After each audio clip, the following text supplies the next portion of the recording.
What's going on, guys? Welcome back to the channel. Talk with News, episode 159, the Core 4 Plus weekly news. On today's episode, we're going to talk about the NFL because we got the draft to look at. Then we got some MLB uniforms to take a look into, and we got NHL playoff recap. But first, let's head into the world of soccer.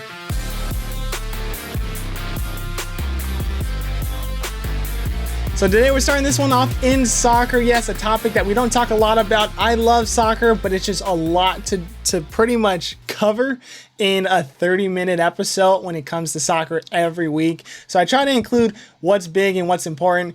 Big thing that's happening right now, the semifinals of the UEFA Champions League. Everybody knows about it. The best teams in Europe play it. Everybody cares about it. So let's dive into the semifinals. We'll start off with the first one, Arsenal versus PSG. PSG won this one. Dembele with the only goal in this one in the 4th minute, coming off an absolute beautiful strike. Check that one out on social media. Possession, all PSG, 52-48. Shots on goal, Arsenal 5-4. Shot attempts, 11-10 PSG. Yellow cards both had 2. Corners, 3-1 Arsenal. Saves, 5-3 PSG. So honestly, a very evenly matched game. Possession-wise, yes, it was PSG's possession, but Arsenal had a lot of good chances. They had a goal taken off because of offsides. Really good sides going up against each other. PSG is what I'm hearing is like a very complete team. I have not seen a lot of PSG this year. I've seen a little bit of the Champions League, seen a little bit of what they've done this season, but honestly, as a whole, especially in league play, I have not seen much at all. So I'm hearing PSG is a very good, complete team, and based off of that game, that what I did see, they did look very good. Arsenal, on the other hand, the way they look at it, it's halftime. They're down 1-0. Away goals do not have a higher value over home goals, so it's 1-0. Arsenal definitely has a chance to win the next leg. The bad thing is it is in PSG, so that's going to be the harder part there. But a very good game. The next one should be just as good. And the even more exciting one, Barcelona versus Inter Milan. A 3-3 draw for this one. Started off in the very first minute. Inter scoring it from Thuram. That was his first goal. That was 1-0 Inter. 21st minute, Dumfries with a beautiful goal. 2-0 Inter. And it did not look good for Barcelona at home until Lamine Yamal, his 100th appearance for Barcelona, tallied a beautiful strike, 24th minute there. Seconds later, did have another opportunity, a couple great moves inside the box, smacked it off the crossbar, still 2-1 Inter. Not too long after, though, Torres, 38th minute, ties it up for Barcelona, 2-2. After halftime, lot going on, a lot of good chances for both sides, a lot of Barcelona highlights. If you watch those highlights, please go check them out because what I'm describing does not equip how amazing this game really was between the two.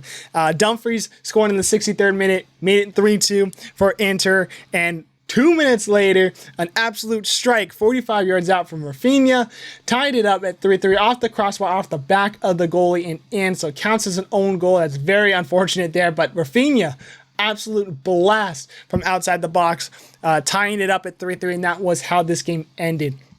The thing is, for Dumfries and Inter Milan, they did have a chance to tie it or to take the lead. They did, and it was called offsides due to his toes of the Inter forward just being off. So that was unfortunate there. It was very close, a game of inches in that one. Personally, do not agree with that being offsides. They were right there neck and neck, but VAR called it back for offside. So Barcelona and Inter Milan go to the second leg, tied at 3-3. So it's anybody's game going into that second leg. Possession-wise, it was all Barcelona.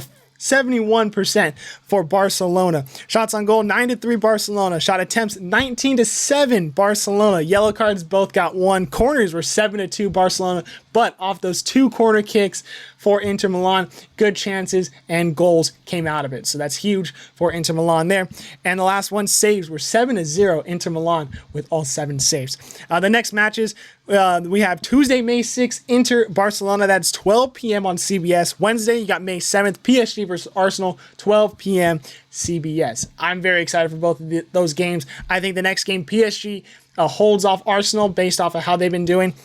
The next game, I think Barcelona takes it over Inter, but either way, I think both of those matchups are going to be outstanding. So definitely go check those out next week, Tuesday and Wednesday, 12 p.m. Pacific Standard Time. All right, let's head to English soccer now. We'll head to the third highest league in England. If you guys do not want to listen to this next news, I do not blame you, because I'm going to spoil the Welcome to Wrexham documentary. So if you guys enjoyed that, just mute me, skip me for a few minutes here. But Wrexham becomes the first club in history to achieve 3 straight promotions in the EFL, English Football Leagues.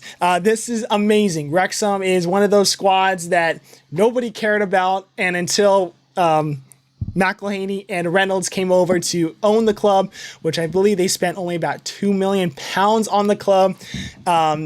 Revived this club, revived the fan base, and have brought them into 3 straight promotions into the Championship League, which is the one league right underneath the Premier League. So they have a great chance to make it to the Premier League. And I initially would never have thought this, but based off of how much they love this squad, getting players into there, being such a big fan base now, especially with the documentary, and the 2 owners being very well loved in the U.S., I think this squad is definitely going to make the Premier League. Will it be next year?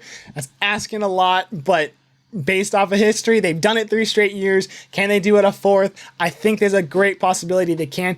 Obviously, they're going to have to go out with some big transfers in the offseason, but Wrexham moving up. Huge news there. So they're one of the 2 teams moving up in the automatic promotions to the Championship League there. Now let's head to the Championship League, which is the league right under the Premier League, where we had Leeds United become one of the teams going into the Premier League. They're back alongside Burnley. Those 2 teams are going to go into the Premier League next season. But because we had 2 promoted there, that means we had to have some promoted or relegated down into the Championship League. And those teams are unfortunately already secured. Southampton, Leicester City, and Ipswich Town will be playing in the Championship League next season. So those 3 teams have been relegated. And it's been really bad seasons for all 3 teams. Southampton actually putting up one of the worst seasons in Premier League history. So that's tough news for those three teams there. Plus also bad news from Leicester City. Club legend Jamie Vardy will be leaving the club. He's been there for 13 seasons, so that's just another salt in the wound there for Leicester City. But looking at the last spot to make the promotion into the Premier League, the way they do it, they play 3, 4, 5, 6, get into a playoff series. Obviously 3 plays 6, 4 plays 5. The winner of those 2 face each other. The winner of that automatically gets promoted. So even though you're the 3rd team in your league, you're not automatically promoted into the Premier League. So the way this one is, we have Sheffield United, Sunderland, Bristol City, and Covert City, and the promotion playoff spots right now. But obviously, with only 1 game left this upcoming weekend, anything could happen with these teams. We have Covert City potentially getting leapfrogged, and also Bristol City is in a potential spot too to get leapfrogged as well. Millwall is tied with Covert City at 66 points, Blackburn Rover at 65, and Middlesbrough at 64. So really a lot on the line here, especially with Decision Day this upcoming Saturday. Unfortunately, it's at 4:30 in the morning, but I expect some of these games, if not all these games, to be on ESPN Plus. So if you're up at that time, 4:30 a.m. Pacific Standard Time, not great to watch some soccer, but if you really are interested, go watch that, because there's definitely going to be a lot of storylines there on Decision Day for the Championship League. Heading to the Premier League, which is the top league in Europe. Obviously, Liverpool secured the top spot and getting their 20th title in the club history. Virgil van Dijk and Arne Slot becomes the first Dutch manager-captain duo to win the Premier League. So congrats to Liverpool. Great turnaround, especially losing Jurgen Klopp, to be able to go back and top the Premier League and pretty much do it with really no competition at all. They've been at the top pretty much all season long. It's pretty impressive to see that. So congrats to you, Liverpool. We already mentioned the 3 teams going down, though, is Southampton, Leicester City, and Ipswich Town. But there's still a lot to play going into the rest of the season. We got 4 more games remaining. So there's a tight race at the top. 1 through 5 make the Champions League, which is the highest tournament in Europe. Obviously, Liverpool is confirmed to be in there. But Arsenal at 67 points, Newcastle at 62, Man City at 61, and Chelsea at 60. None of those teams are actually confirmed to be securing a Champions League spot because Nottingham Forest, Aston Villa, and Fulham are all right behind them. Nottingham Forest at 60, Aston Villa at 57, and Fulham at 51. I think Arsenal technically is the only one that can secure a spot this upcoming weekend, if not already have mathematically. But with 4 games remaining, 12 total points, anything could happen for these squads. So I think a team like Chelsea, Man City, definitely are playing for more than just stats here. They're playing for a Champions League spot. Nottingham Forest, Aston Villa, 2 teams I definitely could see getting into one of those spots. So Newcastle's got to be careful too, being at 62 points. So everyone's very close. Still more to play with, even though the championship is done and over with Liverpool taking it, and the relegation system is already secured there. So a lot to play for those teams there. Tough news though for Aston Villa, as we mentioned them. Marcus Rashford, who is on loan from Man City, will be out the rest of the season with a hamstring injury. So that's a tough one to try and get that team back into top form. They're going to be losing one of their big strikers there. And the last thing to talk about is actually in the American side of soccer, not even the MLS or the USL. It's the NWSL, the Women's League in the United States.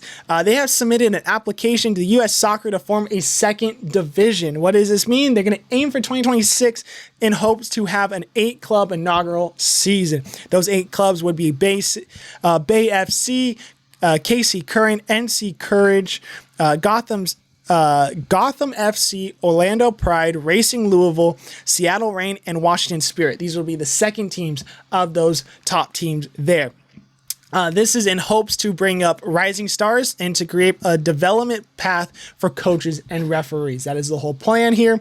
They would like to expand out this club pretty quickly. They said each club in the NWSL will have a D2 team within the next 4 years once the league does start. So those are the first 8 that will have a D2 team. The rest of the clubs should have a D2 team by year 4. There also will be opportunities for non-affiliated clubs to be in the league, so I like that a lot. It's not just another Division 2 of the NWSL. There will be more teams being able to get in there. There will be a 14-game regular season with the top 4 teams qualifying for playoffs. So honestly, I think this is really good. I do not see a relegation promotion thing with this league, especially with the teams having Division 2 teams. You're not going to want to see 2 teams being in the top division. It's not really worth it there. So we're definitely going to see some sort of development here. I think this is great. I think this is an awesome step forward in growing the sport of soccer, especially for the women's side in America. So I think this is good here. I think it's going to be pretty successful, even though the NWSL is not one of the higher leagues in the U.S. right now. I think it's definitely going to get a lot of stepping stones in the right direction to gain a lot more publicity in the future.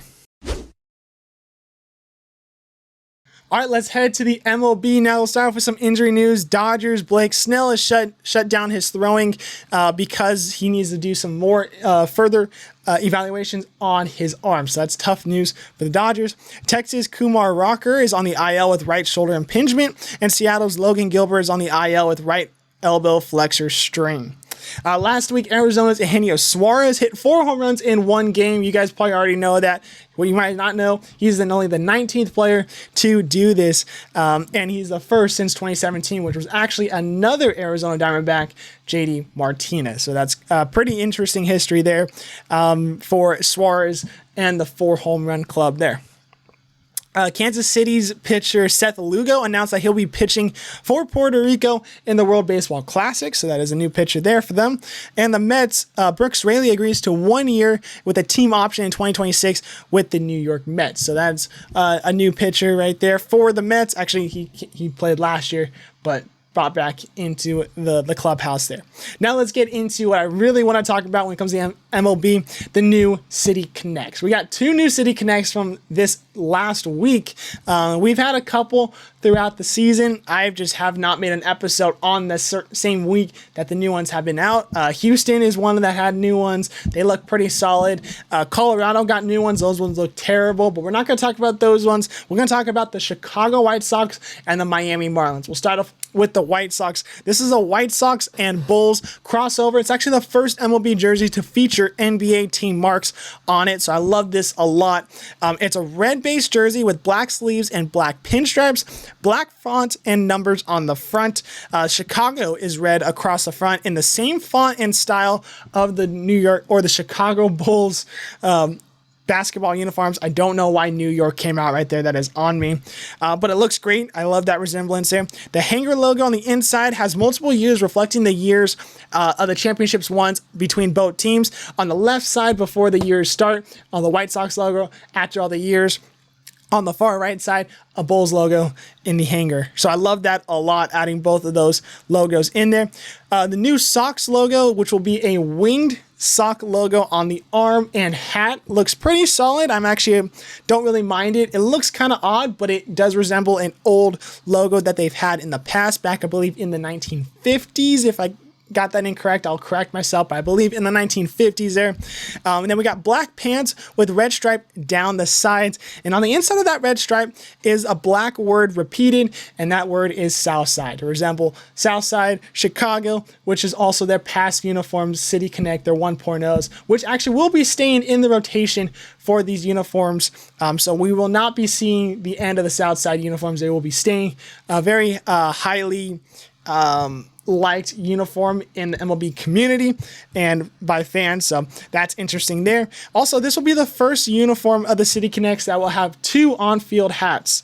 The first one is a black hat with a red bill with that new sock logo on the front, and the second one is a red hat with black pinstripes and a black bill with that new sock logo on the front. Actually, oddly enough, I actually like the red one more than the black one. I think the black one does look good. It looks solid. But for some reason, if I'm not going to have the jersey, I'm not going to have a t-shirt that resembles the jersey at all, I think the hat actually looks really cool. It's going to be hard to match that with something else. But I think having this hat with maybe a Chicago Bulls jersey or something along those lines, maybe even a Blackhawks jersey, I think will look sick. So I actually like the red hat a lot. I think they hit this one out of the park. Are these jerseys better than the Southside jerseys? Personally, I'm not a huge fan of the Southside jerseys. I think they're kind of lazy. I think the Southside is cool, but I think the rest of the uniform is just kind of just especially with the logo on the hat. I don't like the CHI on the front. So what do I think? I think these are amazing. I think these are way better than the Southside jerseys, which I know a lot of people like. I'm not a huge fan, so I think these are way better. I love the 2 teams coming together for an actual on-field jersey. We see this a lot of collabs in practice jerseys for either teams, but to see this on field, I think is an awesome step forward, and I think this is a 9.5 out of 10. I would not change anything else. I'm just not a huge fan of the front of the logo, of the hat, the sock with the wing. I think it looks okay, it looks fine.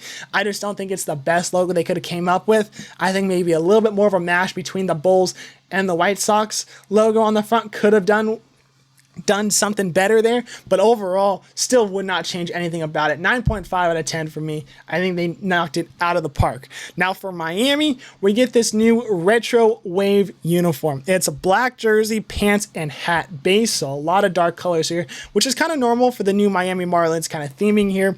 But we get pink and blue, not the red and blue that we're more accustomed to. The pink and blue from Miami Vice feel there. Interesting enough, on the right side of the uniform, we have stripes from left to right, resembling kind of like lights and neon look, very thin striping all the way throughout. Kind of hard to explain. I have pictures up. If you're not on the YouTube channel, go check it out because we got some pictures showing out the uniforms here. And it kind of fades as it goes from one side of the uniform to the other. So it looks busy, but doesn't look too busy. On the front of the uniform, it says Miami with the number in teal outlined in pink. That font also comes from the old Florida Marlins that was back in 1993 to 2004, which is back when they actually won the championship there. So they're bringing that font back onto the front of the uniform. The new logo on the arm, which is kind of new and kind of not. The current logo of the Miami Marlins is the M with the fish wrapped around it. This time it's still the fish wrapped around the M, but the new quote-unquote new M resembled on the arm there. On the front of the hat, it's a black hat with a blue to pink gradient on the bill. And then on the front logo, we have the Miami Marlin logo that wraps around a 305, which is the area code for Miami area, instead of the M that we see on the traditional hats nowadays for the Marlins. Now, do I think these are better than the original red Sugar King logo uniforms that they had before? Yes, I think these look great. I'm not actually a huge fan of the red and blue uniforms that Miami came out with before. I love this Miami Vice themed uniform. I love the pink and the blue. I think teams like the Florida Panthers should be doing an alternate logo and uniform like this. I think they need to embrace the whole city Miami Vice feel. The Heat do it now. I think having Miami do it with their current stuff with the red and the blue, and now with their City Connects, is a great touch. It's a great add. I think these uniforms look great. I give it a 9.2 out of 10. I like the Chicago ones better, but I think these ones look pretty damn good. I actually am, I think, in the minority here. I think a lot of people do not like the hat. I personally do. I think the 305 looks cool. I think the Marlin wrapping around looks pretty sick too. It's a little bit busy with the bill, but I think the whole base of the hat looks pretty solid. So I definitely think I'm going to see that in my collection in the future there. But overall, 9.2 out of 10. Snacked it out of the park. I think both these uniforms look great. They're going to set to debut, I believe, this upcoming weekend. So go and check out your local listings for the Chicago White Sox games, which are obviously not going to be great, and the Miami Marlin games, which are not going to be great. But at least they're going to be looking outstanding on field. All right, let's head to the NHL. We'll do a quick playoff recap. Winnipeg, St. Louis, they're tied at 2 apiece. Connor Hellebuck, 15 goals, an .817 save percentage, has been pulled twice. I expect him to pretty much not do the same thing.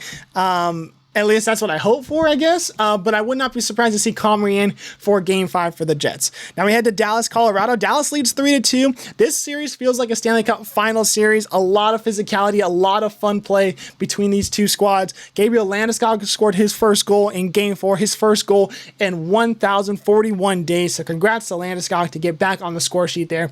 But Dallas does lead this one 3-2. I expect Dallas to close it out next game. Vegas and Minnesota. Vegas leads this one 3-2, coming off back-to-back overtime winners. Honestly, it was a few bounces away from Minnesota being up 3-1, potentially even winning the series in Vegas last night, but unfortunately it did not go that way. Vegas leads 3-2. Fleury did see action, had to come in for illness of Philip Gustafsson, in the third period of that game. He also played overtime. I don't know what the extent of that injury is or that illness, so I don't know what to expect for Game 6, but I think Vegas closes it out in Game 6. The last one out of the West, LA, Edmonton. Edmonton has come back down 2-0.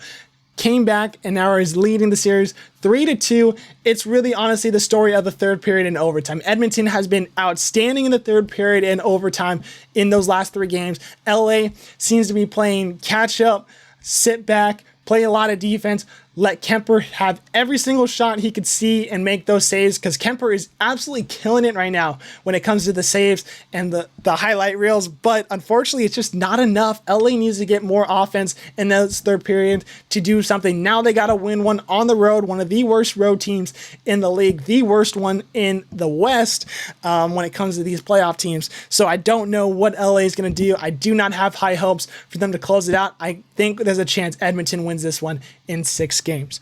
Now let's head to the East. Toronto and Ottawa. Toronto was up 3-0 in the series. Ottawa won Game 5 and stole an absolutely great game between Ullmark and the rest of the Ottawa Senators in Game 6 to get the series back to Ottawa, that was Game 5, to get them to Game 6 that will be played in Ottawa. Ottawa, honestly, I would not be surprised if they won 2 more games in this one, because they looked like a whole different team being down 3-0. Now, will they win the last one at home? I don't know. I want to say yes, but that is also very hopeful. I got the Ottawa Senator jersey hanging up in the background for good luck. I've been wearing it the last 2 games. It seems to be working. I will try my best to wear it tomorrow, but I do have work, so that we'll see how that one goes. But Ottawa, I have high hopes for you guys. Big time there. Toronto, though, they are now 1-13 in the last 14 series clinching games and have lost 6 straight of those games at home. So not good history for Toronto. Will we see another loss there in Game 6? Then we head to the Battle of Florida. Florida leads this one 3-1. Couple suspensions handed out. Hagel was suspended 1 game for the hit on Alexander Barkov. He did already serve that, so he is already back in the lineup.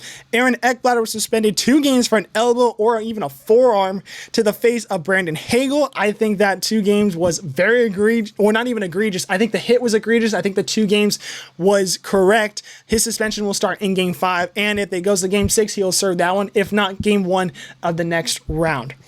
But I think Florida does finish it off in 6 games. I think Tampa Bay wins Game 5. I think Florida wins back at home in Game 6. Montreal, Washington, 3-1 lead for Washington. Very physical series. Not too much to talk about individually, but I think Washington does get it done in the next game. I think a gentleman's sweep there for the Caps. And we did have handshakes.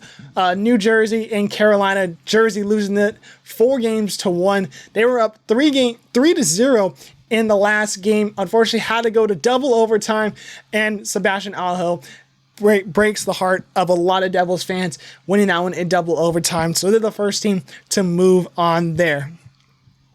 We had 2 announcements of retirements. Cal Clutterbuck retires, and Valtteri Filppula also retires. Both guys playing over 1,000 games. Cal Clutterbuck with the Islanders and the Wild. Filppula with Detroit, Tampa Bay, Philadelphia, and the New York Islanders. Filppula also was the only Finnish member of the Triple Gold Club, which is the World Junior Gold, the Olympic Gold, and the Stanley Cup win. So congrats to both guys on an awesome career and an amazing retirement to you guys. Carolina has extended Taylor Hall to 3 years, $3.167 million AAV. I think a lot of people did expect that to happen. He's actually been playing very well in Carolina.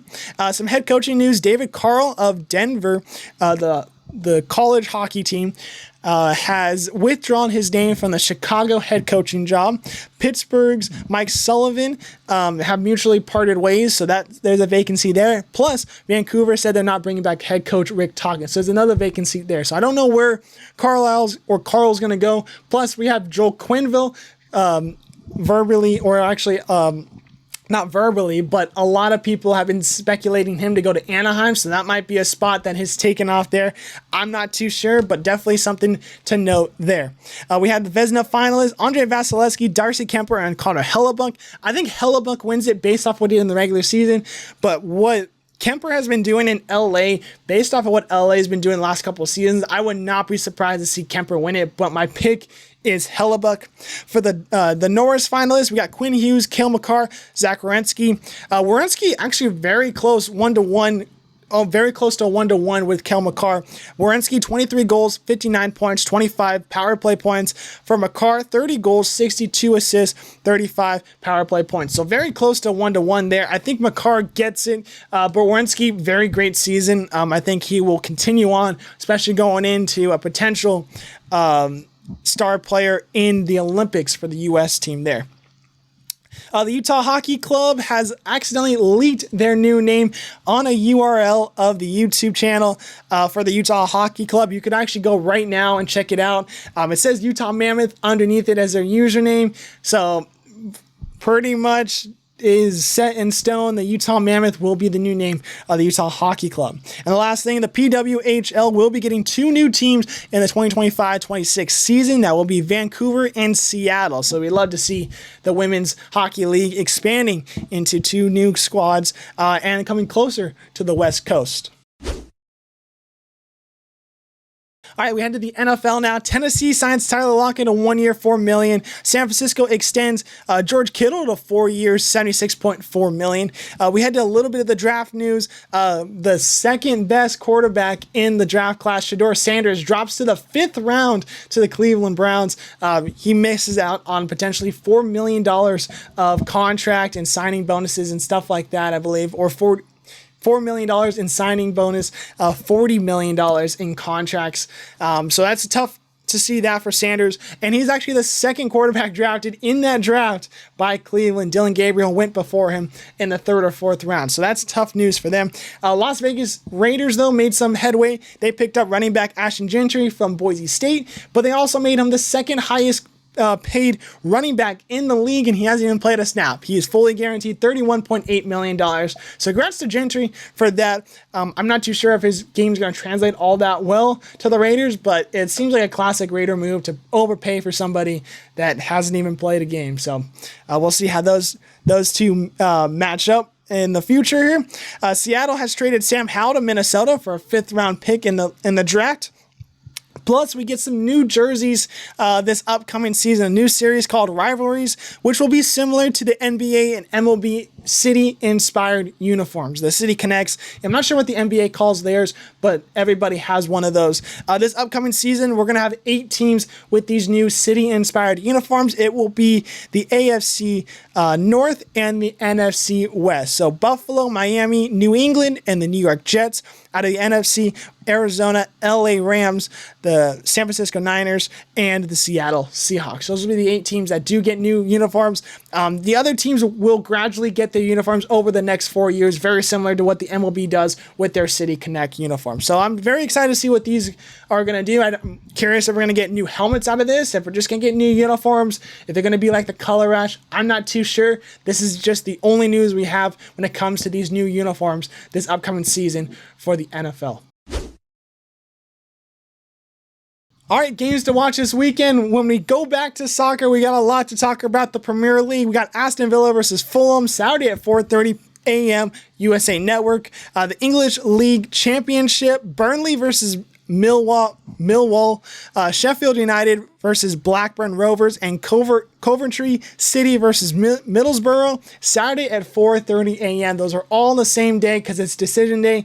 All 3 of those games really deciding on who's going to make the promotion league or playoff, if that. So a lot on the line for those 6 teams right there. Bundesliga, we got Red Bull Leipzig versus Bayern Munich. Saturday at 6:30 a.m. Munich can win the top title there, so that's potential there for them. MLS, Columbus versus Charlotte, Saturday at 4:30 p.m. For the NHL, Saturday we have Game 7s if necessary for Vegas, Minnesota, Edmonton, LA, Ottawa, Toronto, and Colorado and Dallas. Sunday Game 7s if necessary are Florida and Tampa, Montreal, Washington, and St. Louis, Winnipeg. So we just have to stay there and be hopeful for that. For the NBA, same thing. Game 7s, if necessary, for Detroit and the Knicks.